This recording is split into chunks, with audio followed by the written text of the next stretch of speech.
Our focus for today's lesson is activities that you can do to help your child become a little bit more independent with doing fasteners for their clothing. And some of these activities are activities that were bought or purchased. Some of them are things that I've made. I'm going to try and show you just a variety of things just to kind of trigger your brain. A lot of times just with kids, it's just that repetition practicing. And sometimes I feel like they get frustrated.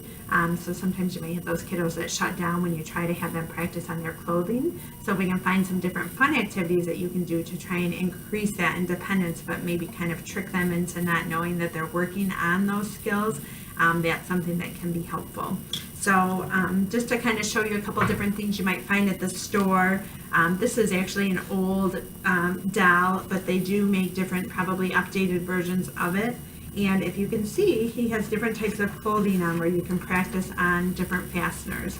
So this is just a toy who has a zipper, there's a belt buckle. He has a little vest here that kids can practice doing snaps on. So that is just something, a different layer. And then this one also has buttons that you can do. So here's some buttons that you can try to button. So they do make different stuffed animals, different dolls like this. This one also has laces you can practice tying. But kids like to play with this kind of stuff, and it's a little less threatening. Also, just while I'm thinking of it, have kittens try to practice your buttons. So if you're wearing a sweatshirt, have them try and practice while you're wearing it, zipping your zipper, doing your buttons on your own shirt. Speaking of that, you can also take, this is just an old shirt that I had, and I cut the collar and then I cut down along the buttons. So you can, first you could put it on yourself and you could have the kids try and button the buttons, and then they can also wear it as well on themselves. And they can practice buttons. This one has real small buttons. You could find one that has bigger buttons to start with. You could maybe go to the Goodwill and find some different clothing that you could feel comfortable with cutting just inexpensively. You could do the same with like a hoodie sweatshirt if you just were to cut the hood and then kind of cut down where the buttons or the zipper are so that kids could practice zipping as well. Another thing that I made, I just went to the craft store and you can buy sheets of felt inexpensively. And so I just cut out 2 equal rectangles and I glued them with fabric glue. And then, I don't know if you can see or not, but I cut just a small little slit in. And you can actually buy bags of buttons, again, at the craft store. You might be able to look online. And I turned it into a color sorting activity. So I have, brown or tan buttons, red, yellow. And then you can have your kids, these are just a bunch of buttons. Some were from a toy, so they're a little bit bigger. Some were from this bag of buttons. They have different sizes in them. And you can work on just a little sorting activity, but putting the little button into the slot is kind of like an easier step than actually doing a button, but it gets that kind of fine motor, gets the idea. So there's just a little button sorting activity. This is another idea I had. Originally, I saw using a ribbon. So you have a button on each end, and then these again are just little felt cloth pieces. You could probably use pieces like of an old sweatshirt you could cut up, and then you just practice putting the buttons on. I didn't have ribbon when I wanted to make these, so I just had these little craft pipe cleaner sticks.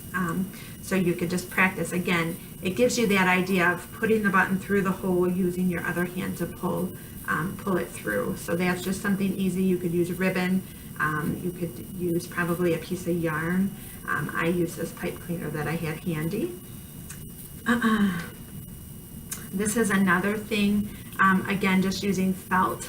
You could do different type of food items, but this is supposed to be like a sandwich. So there's a cream piece of felt that's like the bread, a green piece of felt that's like your lettuce, a pink piece which is like your ham, a piece of cheese, and then a tomato. But again, just something fun kids can work on by putting the button through, teaching kids to use both hands to do buttons, but it's a little less intimidating and frustrating than trying to have them button their own coat. But the more that they practice something like this, the more independent they'll be. This is a little activity. If you know somebody that can sew, you could have them do different size buttons. But this again is just 2 pieces of material sewed together at the top. and buttons are sewed on there, and then they can practice doing buttons. So you could just have a little container full of all these different little buttons with different sizes.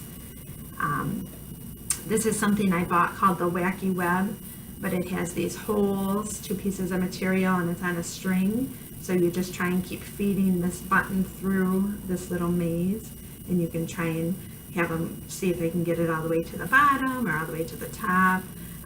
So that's just another neat activity.